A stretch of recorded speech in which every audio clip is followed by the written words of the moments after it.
കർത്താവിന് ഏറ്റവും പ്രിയമുള്ളവരെ, നമുക്ക് പ്രാർത്ഥിച്ചുകൊണ്ട് ഇന്നത്തെ വചന ശുശ്രൂഷയിലേക്ക് കടക്കാം. പിതാവിനും പുത്രനും പരിശുദ്ധാത്മാവിനും സ്തുതി. ഞങ്ങളുടെ പിതാവായ ദൈവമേ, ഞങ്ങൾ മക്കൾ ഒന്നിയേർന്ന് അങ്ങയെ സ്തുതിക്കുന്നു, ആരാധിക്കുന്നു, മഹത്വപ്പെടുത്തുന്നു. അവിടുത്തെ പുത്രനായ യേശുവിൻ്റെ നാമത്തിൽ വചനം പ്രസംഗിക്കുവാനും കേൾക്കുവാനും ഞങ്ങളെ അവിടുന്ന് വിളിച്ചതിനെ ഓർത്ത് നന്ദി പറയുന്നു. പരിശുദ്ധാത്മാവാൻ ദൈവമേ, അവിടുന്ന് ഞങ്ങൾക്ക് അഭിഷേകം തരണമേ.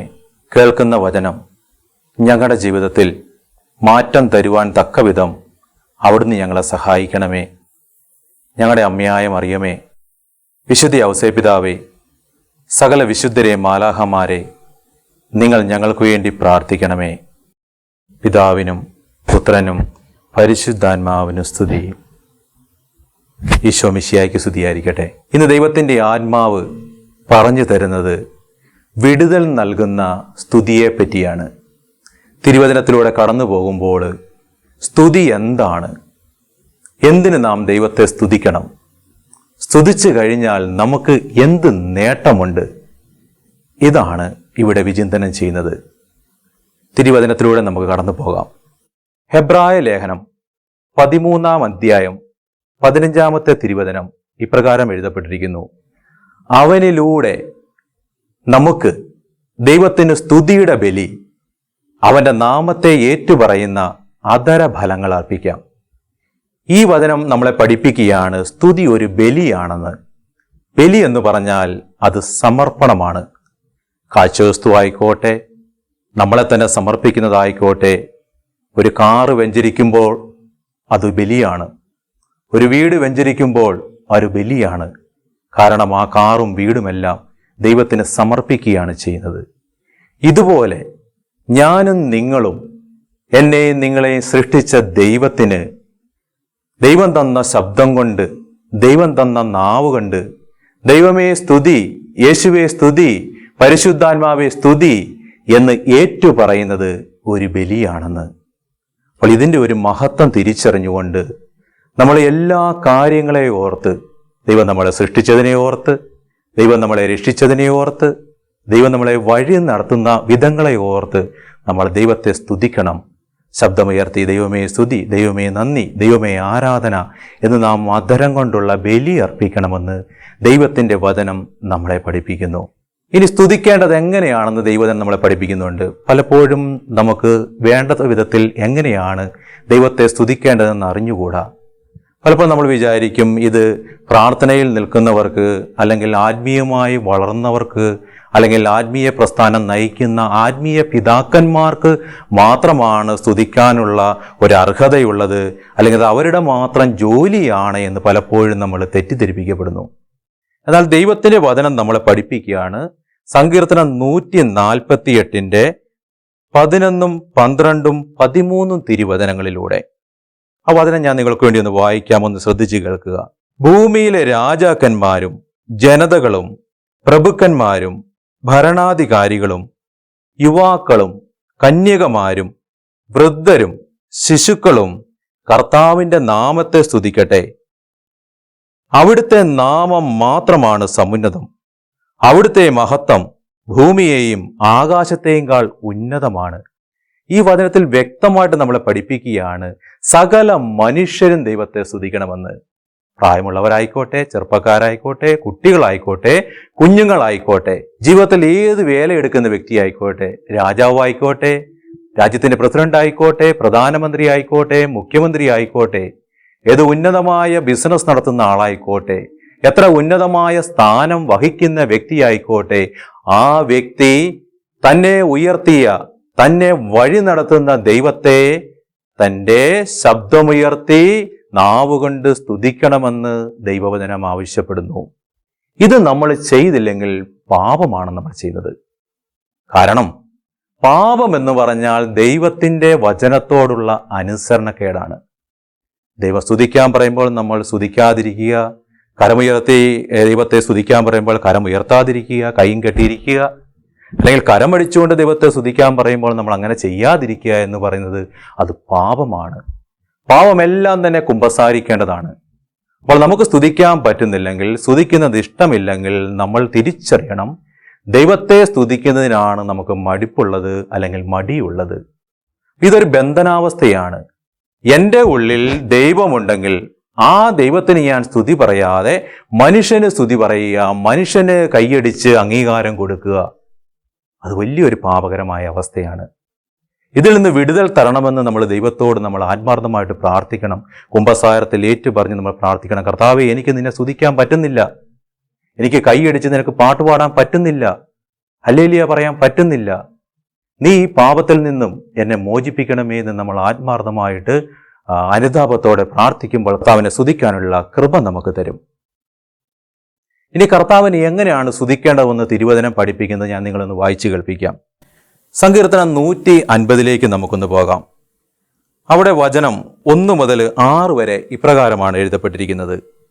കർത്താവിനെ സ്തുതിക്കുവിൻ, ദൈവത്തിൻ്റെ വിശുദ്ധ മന്ദിരത്തിൽ അവിടുത്തെ സ്തുതിക്കുവിൻ, പ്രതാപപൂർണമായ ആകാശവിധാനത്തിൽ അവിടുത്തെ സ്തുതിക്കുവിൻ, ശക്തമായ പ്രവൃത്തികളെ പ്രതി അവിടുത്തെ സ്തുതിക്കുവിൻ, അവിടുത്തെ മഹിമ അതിശയത്തിന് ചേർന്ന വിധം അവിടുത്തെ സ്തുതിക്കുവിൻ, കാഹളനാദത്തോടെ അവിടുത്തെ സ്തുതിക്കുവിൻ, വീണയും കിന്നരവും മീട്ടി അവിടുത്തെ സ്തുതിക്കുവിൻ, തപ്പുകൊട്ടിയും നൃത്തമാടിയും അവിടുത്തെ സ്തുതിക്കുവിൻ, തന്ത്രികളും കുഴലുകളും കൊണ്ട് അവിടുത്തെ സ്തുതിക്കുവിൻ, കൈത്താളം കൊട്ടി അവിടുത്തെ സ്തുതിക്കുവിൻ, ഉച്ചത്തിൽ മുഴങ്ങുന്ന കൈത്താളം കൊട്ടി അവിടുത്തെ സ്തുതിക്കുവിൻ, സർവ്വ ജീവജാലങ്ങളും കർത്താവിനെ സ്തുതിക്കട്ടെ, കർത്താവിനെ സ്തുതിക്കുവിൻ.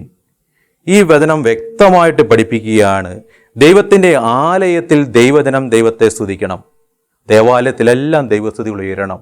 എവിടെയെല്ലാം ദൈവജനം യേശുവിൻ്റെ നാമത്തിൽ ഒന്നുചേർന്ന് പ്രാർത്ഥിക്കുന്നുവോ, 2 പേരെ ഉള്ളെങ്കിൽ പോലും അവർ പാട്ടുപാടി കർത്താവിനെ സ്തുതിക്കണമെന്ന് ദൈവത്തിൻ്റെ വചനം പഠിപ്പിക്കുകയാണ്. ദൈവത്തിൻ്റെ ആലയം എന്ന് പറയുമ്പോൾ നമ്മളും ദൈവത്തിൻ്റെ ആലയമാണ്. ദൈവത്തിൻ്റെ ആത്മാവ് നമ്മളിൽ കുടികൊള്ളുന്നു. മാമോദിസ സ്വീകരിച്ച ഓരോ വ്യക്തിയിലേക്കും ഈശോ പൂർണ്ണമായിട്ടും കടന്നു വരുന്നു.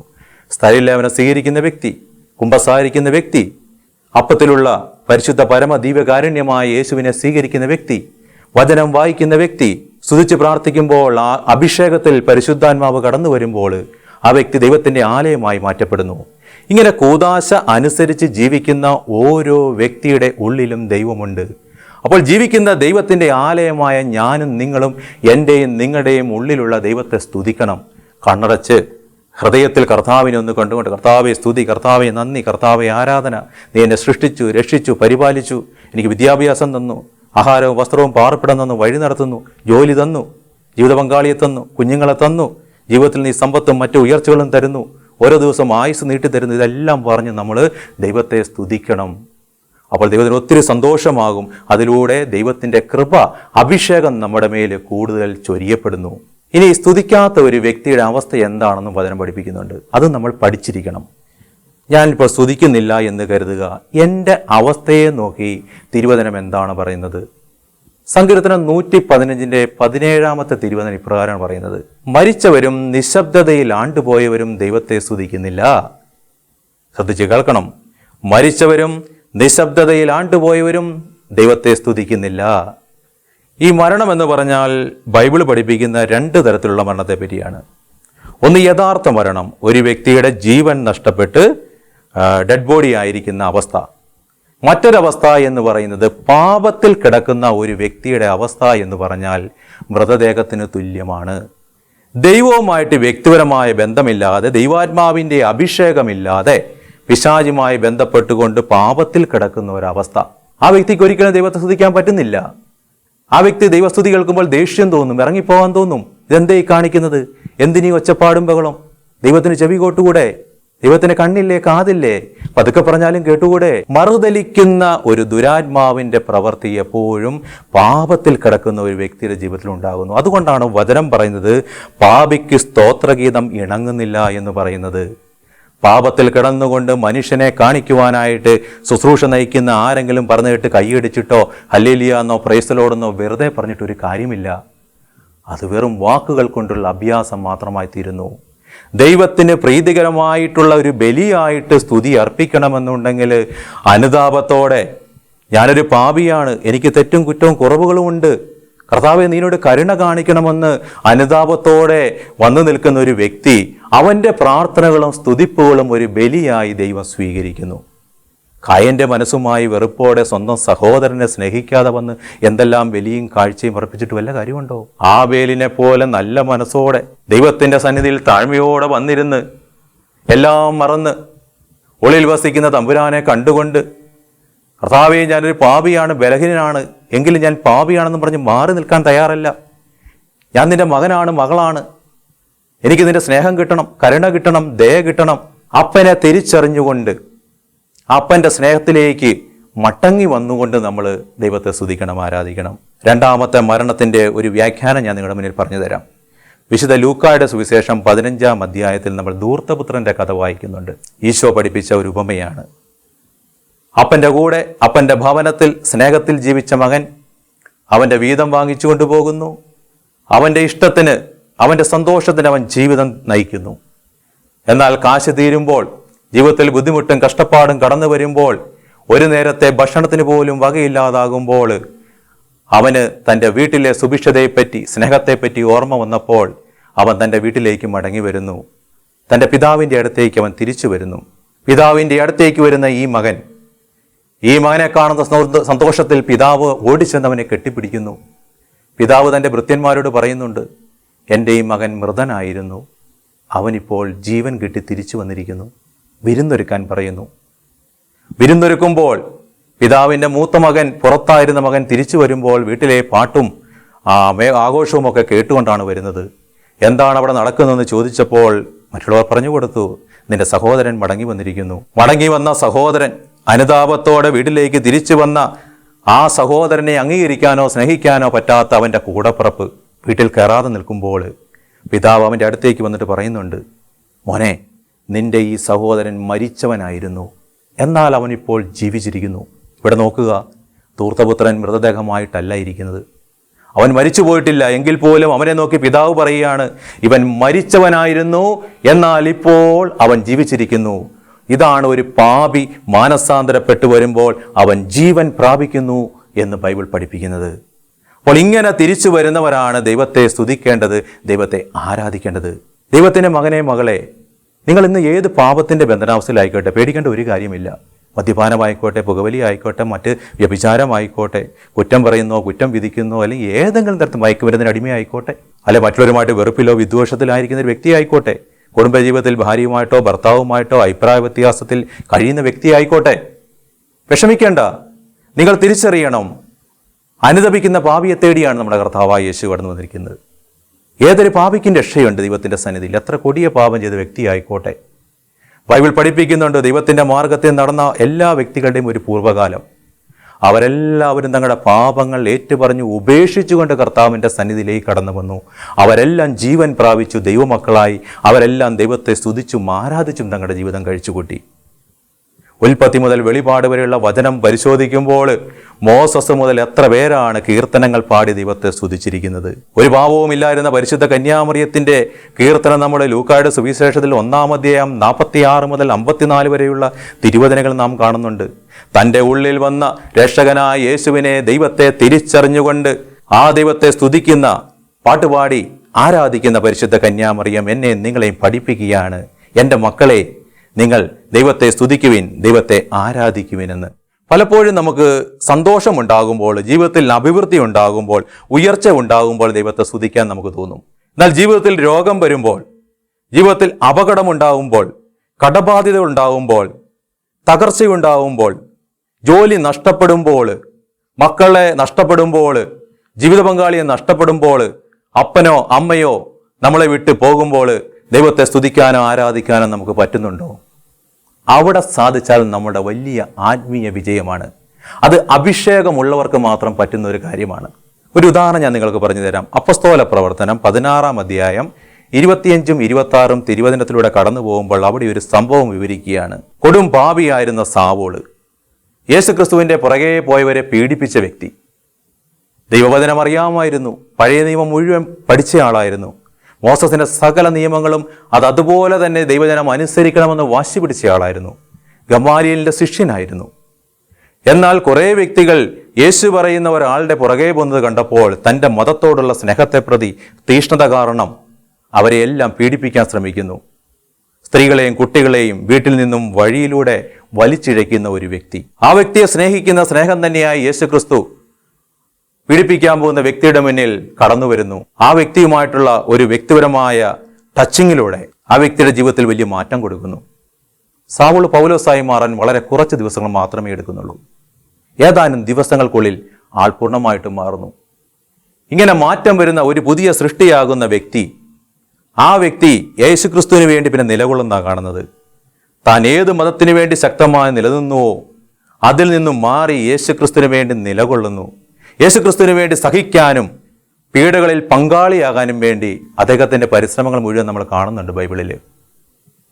യേശുക്രിസ്തുവിനെ പ്രഘോഷിച്ചതിൻ്റെ പേരിൽ സുവിശേഷ വിരോധികൾ, യേശു വിരോധികൾ അദ്ദേഹത്തെ പറ്റി പരാതി കൊടുക്കുന്നു, അദ്ദേഹത്തെ കാരാഗ്രഹത്തിൽ അടയ്ക്കുന്നു. വെറുതെയല്ല, ശരീരം മുഴുവൻ അടിച്ചു പൊട്ടിക്കുന്നു ചാട്ടവാറുകൾ കൊണ്ട്.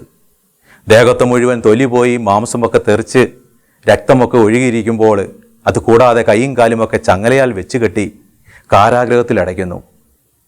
നമ്മുടെ ഒന്നും ജീവിതത്തിൽ ഈ അവസ്ഥ വരുന്നില്ല. നമുക്ക് കൈക്കും കാലിനും ഒരു കുഴപ്പമില്ലാത്തപ്പോഴും ഇങ്ങനെ ഇടിയൊന്നും കിട്ടാത്തപ്പോഴും നമുക്ക് ദൈവത്തെ സ്തുതിക്കാനായിട്ട് പലപ്പോഴും മടിയാണ്. എന്നാൽ ആത്മാവിൻ്റെ അഭിഷേകമുണ്ടായിരുന്ന പൗലോസ്ലീഹ കൂട്ടത്തിലുണ്ടായിരുന്ന സീലാസും ഒന്നുയർന്നുകൊണ്ട് ദൈവത്തെ സ്തുതിക്കുന്നു. നമ്മളിൽ എത്ര പേർക്ക് ഇത് പറ്റും? ഇതാണ് നമ്മൾ ചെയ്യേണ്ടത്. കാരാഗ്രഹത്തിൽ പാതിരാത്രിയിൽ ചങ്ങലകളാൽ ബന്ധിതമായ ചോരയൊലിക്കുന്ന കൈകാലുകൾ, അത് ആ കൈ ഉയർത്തിയവർ അടിച്ചുകൊണ്ട് ദൈവത്തെ സ്തുതിക്കുന്നു. നമ്മളാണ് ദൈവത്തെ പഴി പറയത്തില്ലേ? ദൈവത്തെ കുറ്റപ്പെടുത്തില്ലേ? ദൈവമേ, നിനക്ക് വേണ്ടി വേലയ്ക്ക് പോയിട്ടല്ലേ എനിക്ക് ഈ അവസ്ഥ വന്നത്, ഈ ജയിലിൽ കിടക്കേണ്ടി വന്നിരുന്നത്. ഒരല്പം വിവേകത്തോടെ നിൽക്കുകയായിരുന്നെങ്കിൽ എനിക്ക് ഈ അവസ്ഥ വരുമായിരുന്നോ? കോംപ്രമൈസ് ചെയ്യുമായിരുന്നു. ഒരുപക്ഷെ നമ്മൾ കോംപ്രമൈസ് ചെയ്യാതെ ദൈവത്തിന് വേണ്ടി നിലകൊള്ളുന്നവരാണ് രക്തസാക്ഷികളും വിശുദ്ധരുമായി തീർന്നത്. അങ്ങനെ സ്തുതിച്ചപ്പോൾ അവിടെ ഒരു സംഭവം ഉണ്ടായി. അതാണ് അവിടെ ഞാൻ പറയാൻ പോകുന്നത് നിങ്ങളുടെ മുന്നിൽ. ഭൂമിയുടെ അടിത്തറയൊന്ന് കുലുങ്ങി, കാരാഗ്രഹത്തിൻ്റെ വാതിലുകൾ തുറന്ന്, കൈകളിലെയും കാലുകളിലെയും ചങ്ങലകൾ അഴിഞ്ഞു വീഴുന്നു. ഇതാണ് ദൈവത്തെ സ്തുതിക്കുമ്പോൾ ദൈവത്തെ ആരാധിക്കുന്ന വ്യക്തിയുടെ മേൽ, സമൂഹത്തിൻ്റെ മേലുണ്ടാകുന്ന മാറ്റം. വ്യക്തി ജീവിതത്തിലെ, കുടുംബ ജീവിതത്തിലെ, സമൂഹത്തിലെ ബന്ധനങ്ങൾക്ക് വിടുതലുകൾ സംഭവിക്കുന്നു. രോഗങ്ങൾ നീങ്ങിപ്പോകുന്നു. ദുഷ്ടാരൂപികൾ ഇറങ്ങിപ്പോകുന്നു. നമ്മുടെ ഉള്ളിലുള്ള പല കെട്ടുകളും നമുക്ക് ദൈവത്തിൻ്റെ കൃപ ലഭിക്കുന്നതിന്, ദൈവത്തിൻ്റെ ആത്മാവിൻ്റെ അഭിഷേകം ലഭിക്കുന്നതിന് തടസ്സമായിട്ട് നിൽക്കുന്ന പല മേഖലകളും തന്നെ നമ്മളെ വിട്ടുമാറിപ്പോകുന്നു. പാരമ്പര്യ രോഗത്തിൽ നിന്ന് വിടുതൽ കിട്ടുന്നു. പല പാപകരമായ അവസ്ഥയിൽ നിന്നും, ശാപകരമായ അവസ്ഥയിൽ നിന്നും സ്തുതിക്കുമ്പോൾ വിടുതൽ കിട്ടുന്നു. ഇതാണ് വിടുതൽ നൽകുന്ന ദൈവസ്തുതി. എന്നെ ശ്രവിക്കുന്ന ദൈവത്തിൻ്റെ പ്രിയ പൈതലേ, നിങ്ങൾ ദൈവത്തെ സ്നേഹിച്ചുകൊണ്ട് വിശുദ്ധ കുർബാന സ്വീകരിച്ച ശേഷം വീട്ടിൽ വന്നു കഴിയുമ്പോൾ നിങ്ങൾക്ക് നന്നായിട്ട് സ്തുതിക്കാൻ സാധിക്കും. ദേവാലയത്തിൽ നമുക്ക് സ്തുതിക്കാൻ സാധിക്കും. വിശുദ്ധ കുർബാനയ്ക്ക് മുൻപോ അതിന് ശേഷമോ ഒച്ചയുയർത്തി സ്തുതിക്കാൻ നമുക്ക് ഉള്ളിൽ സ്തുതിക്കാൻ സാധിക്കും. ഒച്ചയുയർത്തി സ്തുതിക്കാൻ സാധിക്കും. ആത്മാവിൽ ആനന്ദിച്ചുകൊണ്ട് നമുക്ക് ദൈവത്തെ സ്തുതിക്കാൻ സാധിക്കും. സംസാരശേഷി ഇല്ലെങ്കിൽ പോലും നമുക്ക് ദൈവത്തെ സ്തുതിക്കാൻ സാധിക്കും. അപ്പോൾ നിങ്ങൾ ഇന്നു മുതൽ ദൈവത്തെ സ്തുതിക്കുവാൻ തുടങ്ങിക്കഴിഞ്ഞാൽ, ദൈവമേ സ്തുതി, യേശുവേ സ്തുതി, പരിശുദ്ധാത്മാവെ സ്തുതി എന്നുകൊണ്ട് നിങ്ങൾ സ്തുതിക്കാൻ തുടങ്ങിക്കഴിയുമ്പോൾ പരിശുദ്ധാത്മാവ് നിങ്ങളെ ഏറ്റെടുക്കും. നിങ്ങളുടെ നാവുകളെ അന്യഭാഷയിലേക്ക് നയിക്കും. ഭാഷാപരത്തോടെ ദൈവത്തോട് സംസാരിക്കുന്ന ഭാഷയിൽ ദൈവത്തെ സ്തുതിക്കാൻ സാധിക്കും. അത് നമ്മളെ കൂടുതൽ കൂടുതൽ ദൈവകൃപയിലേക്ക്, ദൈവത്തിൻ്റെ വരദാനങ്ങളിലേക്ക് നമ്മളെ നയിക്കുന്നു. ഇത് നമ്മൾ തിരിച്ചറിഞ്ഞുകൊണ്ട് ഇന്നു മുതൽ നമ്മളുടെ പ്രാർത്ഥനകളുടെ ഡൈമെൻഷനുകളൊന്നും മാറട്ടെ. ശാന്തതയിൽ പ്രാർത്ഥിക്കുന്നതിനോടൊപ്പം മറ്റു പല പ്രാർത്ഥനകളും ചെല്ലുന്നതിനോടൊപ്പം നമ്മുടെ അനുദിന പ്രാർത്ഥനാ ജീവിതത്തിൽ ദൈവസ്തുതി ഉയരട്ടെ. നമ്മുടെ എല്ലാം കുടുംബ പ്രാർത്ഥനകളിൽ ഇന്നു മുതൽ പാട്ടുപാടി കൈയടിച്ച് ദൈവത്തെ സ്തുതിക്കുന്ന ഒരു സംസ്കാരം ഉടലെടുക്കട്ടെ. ദൈവം ആഗ്രഹിക്കുന്ന അതൊക്കെയാണ്. നമ്മുടെ ഇഷ്ടമല്ല നമ്മൾ നോക്കേണ്ടത്. നമ്മളെ സൃഷ്ടിച്ച, നമ്മളെ രക്ഷിച്ച, നമ്മളെ പരിപാലിച്ച് നടത്തുന്ന ദൈവത്തിൻ്റെ വചനമാണ് ഞാൻ നിങ്ങൾ അനുസരിക്കേണ്ടത്. മനുഷ്യനെ അല്ല അനുസരിക്കേണ്ടത്. മനുഷ്യന്റെ വാക്കുകളല്ല. മനുഷ്യൻ പറഞ്ഞ നല്ല വാക്കുകൾ അനുസരിക്കണം. അതിനൊക്കെ അപ്പുറത്ത് രക്ഷ നൽകുന്ന, വിടുതൽ നൽകുന്ന, സമാധാനം നൽകുന്ന ദൈവത്തിൻ്റെ വചനം, അത് നമുക്ക് ജീവൻ നൽകുന്നതാണ്. നമ്മളെ നിത്യതയിലേക്ക് നയിക്കുന്നതാണ്. പാപത്തിൽ നിന്ന് വിടുതൽ നൽകുന്നതാണ്. ആ വാക്കുകളാണ് ഞാനും നിങ്ങളും അനുസരിക്കേണ്ടത്. ഉൽപ്പത്തി മുതൽ വെളിപാട് വരെയുള്ള വചനങ്ങളിലെ കടന്നു പോകുമ്പോൾ എത്ര സ്ഥലത്താണ്, എത്ര ദൈവദാസന്മാരാണ് എഴുതി വച്ചിരിക്കുന്നത് ദൈവത്തെ സ്തുതിക്കുവാനായിട്ട്, ദൈവത്തെ ആരാധിക്കുവാനായിട്ട്. ഇതൊക്കെ വായിച്ചിട്ടും കേട്ടിട്ടും കണ്ടിട്ടും നമ്മളിത് അനുസരിച്ചില്ലെങ്കിൽ നഷ്ടപ്പെടുന്ന കൃപകളെപ്പറ്റി നമ്മൾ ഓർക്കണം. ചോർന്നു പോകുന്ന ദൈവാനുഗ്രഹങ്ങളെപ്പറ്റി നമ്മൾ ഓർക്കണം. എൻ്റെ നിങ്ങളുടെ ജീവിതത്തിൽ ദൈവത്തിൻ്റെ ആത്മാവ് അഭിഷേകമായിട്ട് കടന്നു വരട്ടെ. ഇത്രയും നേരം പറഞ്ഞു ഞാൻ അല്പം ചുരുക്കി നിങ്ങളുടെ മുന്നിൽ പറയുകയാണ്. സ്തുതി ഒരു ബലിയാണ്. മറ്റു ബലികൾ പോലെ ദൈവത്തിനത് പ്രീതികരമാണ്. ദൈവത്തിന് മുന്നിൽ വാക്കുകൊണ്ടുള്ള ഒരു സ്തുതിയല്ല ദൈവം ആഗ്രഹിക്കുന്നത്. ഉള്ളിലുള്ള ദൈവത്തെ ആത്മാർത്ഥമായി സ്നേഹിച്ചുകൊണ്ട് ദൈവത്തെ സ്തുതി പറയുക, അതാണ് ആഗ്രഹിക്കുന്നത്. മനുഷ്യനെ പ്രസാദിപ്പിക്കാനല്ല, മനുഷ്യനെ കാതിന് ഇമ്പമുണ്ടാക്കാൻ വേണ്ടിയല്ല നമ്മൾ സ്തുതിക്കേണ്ടത്. എല്ലാം മറന്ന് ദൈവത്തെ സ്നേഹിച്ചുകൊണ്ട് പരിശുദ്ധ കന്യാമറിയം സ്തുതിച്ചതുപോലെ, വിശുദ്ധ പൗലോസും സീലാസും ചേർന്ന് സ്തുതിച്ചതുപോലെ, ആദിമ സഭ സ്തുതിച്ചതുപോലെ, യേശുവിന് വേണ്ടി നിലകൊണ്ടപ്പോൾ അവരെ സിംഹത്തിൻ്റെ മടയിലേക്ക് എറിഞ്ഞപ്പോഴും അവർ പാട്ടുപാടി ദൈവത്തെ സ്തുതിച്ചുകൊണ്ടാണ് പോയത്. ഈ ഒരു ധൈര്യം, ഇതാണ് നമുക്ക് വേണ്ടത്. നമുക്കൊരു നിമിഷം കണ്ണടച്ച് പ്രാർത്ഥിക്കാം. എൻ്റെ പ്രിയപ്പെട്ട ദൈവമേ, എൻ്റെ പിതാവായ ദൈവമേ, എൻ്റെ രക്ഷകനായ ദൈവമേ, എന്നെ നയിക്കുന്ന പരിശുദ്ധാത്മാവാൻ ദൈവമേ, എനിക്ക് ആത്മാർത്ഥമായിട്ട് സ്തുതിക്കാൻ പറ്റുന്നില്ല. ഞാൻ ഇങ്ങനെ ചിന്തിക്കുകയാണ്, മറ്റുള്ളവർ കേൾക്കുമോ, എനിക്ക് നാണം തോന്നുന്നു, അല്ലെങ്കിൽ മറ്റുള്ളവർ എന്ത് വിചാരിക്കും, എൻ്റെ പ്രായം, എൻ്റെ ജോലി, എൻ്റെ സാമ്പത്തിക സ്ഥിതി, ഇതൊക്കെ വെച്ച് ഞാൻ കൈകൊട്ടി പാട്ട് പാടിക്കഴിഞ്ഞാൽ മറ്റുള്ളവന് നാണക്കേടേ എന്നുള്ള ചിന്തകൾ കടന്നു വരുന്നു. ഈശോയെ, എന്നെ സഹായിക്കണം, നിന്നെ സ്തുതിപ്പാനായിട്ട്, ആരാധിപ്പാനായിട്ട്, മറ്റുള്ളവരുടെ മുന്നിൽ സാക്ഷിയായിട്ട് നിൽക്കുവാനായിട്ട്. എത്രയോ അധികാരമുണ്ടായിരുന്ന ദാവീദ് രാജാവ് ദൈവജനത്തിൻ്റെ മുന്നിലാണ് തൻ്റെ സകല സ്ഥാനമാനങ്ങളും മറന്ന് സർവശക്തനായ ദൈവത്തിൻ്റെ മുന്നിൽ പാട്ടുപാടി നൃത്തമാടി ദൈവത്തെ സ്തുതിച്ചത്. അതേപോലെ സ്തുതിക്കാനായിട്ട് എന്നെ സഹായിക്കണം. ദാവീദിനെ ഭാര്യ കളിയാക്കി പറഞ്ഞു, പക്ഷെ ദാവീദ് പറഞ്ഞു, ഞാൻ എൻ്റെ ദൈവത്തിൻ്റെ മുന്നിലാണ് പാട്ടുപാടിയത്, നൃത്തമാടിയത്. ഞങ്ങളുടെ പ്രായം മറക്കുവാനായിട്ട്, സ്ഥാനമാനങ്ങൾ മറക്കുവാനായിട്ട്, ദൈവമേ നിൻ്റെ മകനാണ്, മകളാണ്, നിൻ്റെ മുന്നിൽ നിന്ന് സ്തുതിപ്പാനായിട്ട്, ആരാധിപ്പാനായിട്ടുള്ള കൃപ തരണമേ എന്ന് പ്രാർത്ഥിക്കുന്നു. അമ്മേ മാതാവേ, പ്രാർത്ഥിക്കണമേ. വിശുദ്ധ ഔസേപ്പിതാവേ, സകല വിശുദ്ധരെ, മാലാഹമാരെ, നിങ്ങളൊക്കെ സർവശക്തനായ ദൈവത്തെ സ്വർഗത്തിൽ സ്തുതിക്കുന്നുണ്ട്, ആരാധിക്കുന്നുണ്ട്. നിങ്ങളോടൊപ്പം ഇരുന്ന് ദൈവത്തെ സ്തുതിക്കാനും ആരാധിക്കാനും അവിടെ എത്തിച്ചേരാനായിട്ട് ഞങ്ങളെ സഹായിക്കണമേ. ഇപ്പോൾ ഈ ഭൂമിയിൽ തന്നെ ഇതൊക്കെ തുടരുവാനായിട്ട്, ഇതൊക്കെ അനുദിനം അനുഷ്ഠിക്കുവാനായിട്ടുള്ള സഹായം ഞങ്ങൾക്ക് ചെയ്തു തരണമേ എന്ന് പ്രാർത്ഥിക്കുന്നു.